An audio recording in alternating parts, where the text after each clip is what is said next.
క్రైస్తవులమైన మన పౌరస్థితి పరలోకమందున్నది. ప్రియులారా, ఈ చివరి దినాలలో రాకడ వర్తమానాలు వింటున్నటువంటి ప్రియ సహోదరి సహోదరుడా, నీ పౌరస్థితి ఎక్కడుందో తెలుసా?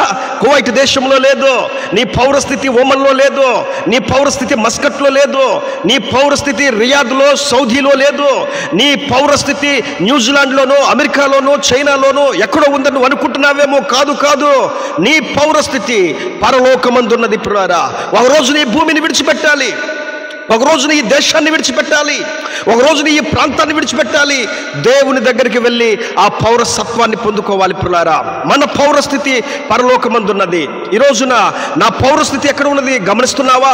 నా పౌరస్థితి ఏమై ఉన్నది గమనిస్తున్నావా? నాకు చాలా పలుకుబడి ఉందని అనుకుంటున్నారు చాలామంది, నా దగ్గర చాలా డబ్బు ఉంది అని అనుకుంటున్నారు చాలామంది, మా దగ్గర చాలా ఘనత ఉందని అనుకుంటున్నారు చాలామంది, మా దగ్గర తిన్న తరగనంత ఆస్తి ఉందని అనుకుంటున్నారు చాలామంది. కానీ పౌరస్థితి ఇక్కడ లేదు.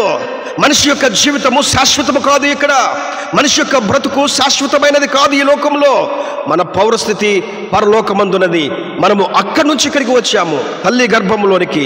కాబట్టి మరలా మనము అక్కడికి వెళ్ళవలసిన వారమై ఉన్నామని పౌలు గారు అంటున్నాడు.